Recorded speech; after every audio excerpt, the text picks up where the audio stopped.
5 seconds.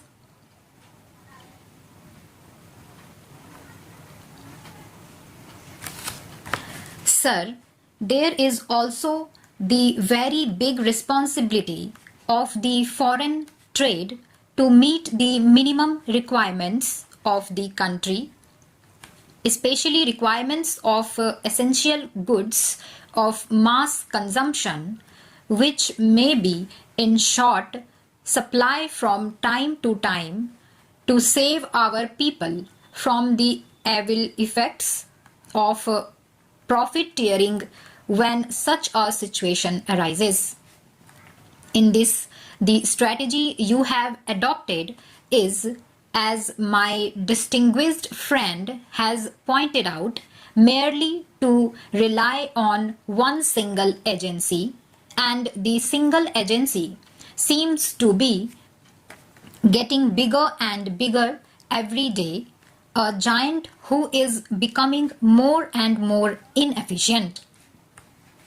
Now, I would like to say a few words about the direction of our trade.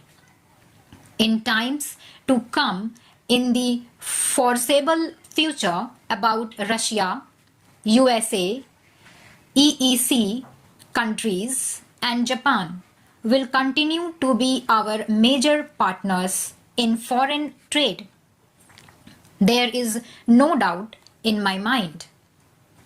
But surely we should aim at our neighboring countries.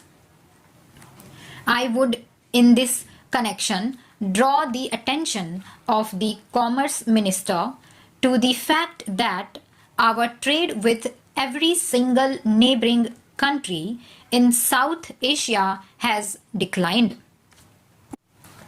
This is a sad commentary. It is a bad state of affairs. It is not a good augury of the future we envisage for this zone. I would like the Commerce Minister to plan steadily in a manner so that we do not compete against Bangladesh or any of our immediate neighboring countries such as Sri Lanka. Together, we should develop a strategy of going along with them. We should build up such capacities so that there is more exchange of goods between our country and our neighboring countries. Export subsidy has been mentioned. I find that in a few years' time, from a paltry sum of rupees 35 crores, the subsidy has come to over 600 crores. How long shall our foreign trade need this crutch? This is a question which has to be put seriously and answered seriously. Any type of trade which cannot stand on its own without subsidy even for 5 years or 10 years should be taken off the list. It should not be in our export list at all. It should be discarded. There are fresh postures which we can explore.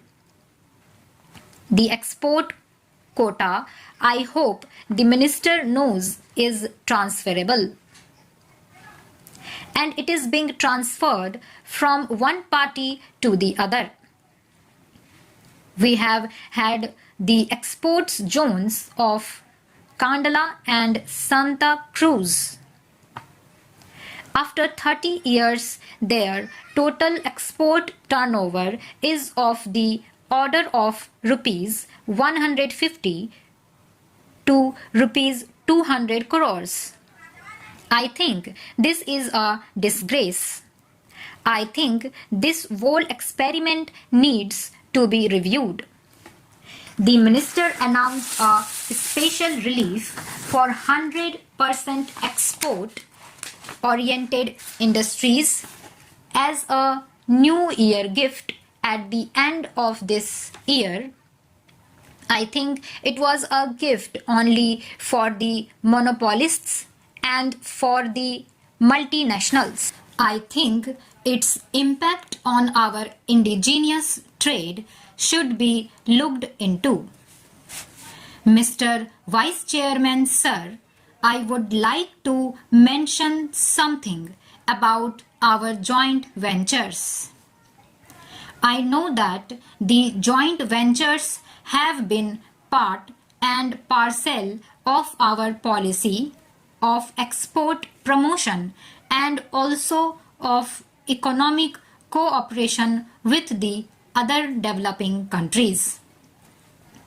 But I find that after so many years, these 115 units that are in operation have made a total investment of just rupees 35 crores only, and this is an insignificant sum if you take each individual country and relate it to the total industrial investment in that country. Our resources are limited, and I think we should concentrate on areas which are of immediate interest to us. And it is in these areas that we should really build up our joint venture capacity.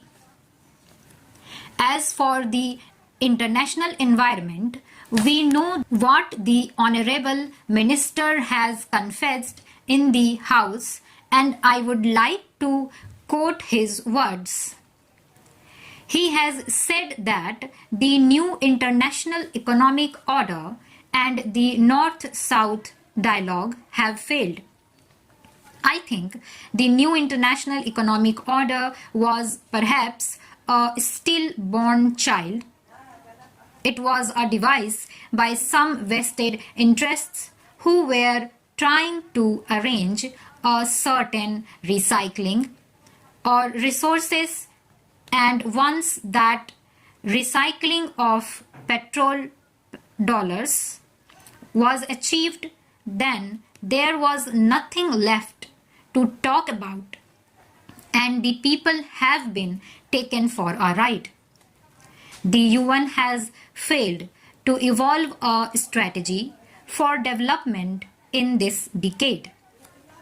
The technical cooperation among the developing countries has failed to take off.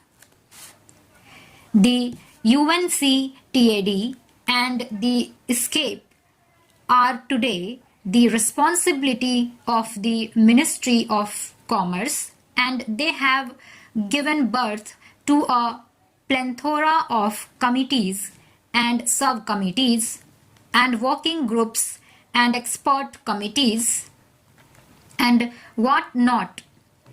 I wonder what contribution that have made to the promotion of our trade.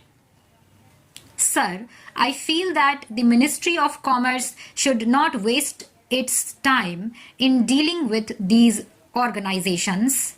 Otherwise, it shall be too late to correct the imbalance in our trade, which is becoming bad to worse.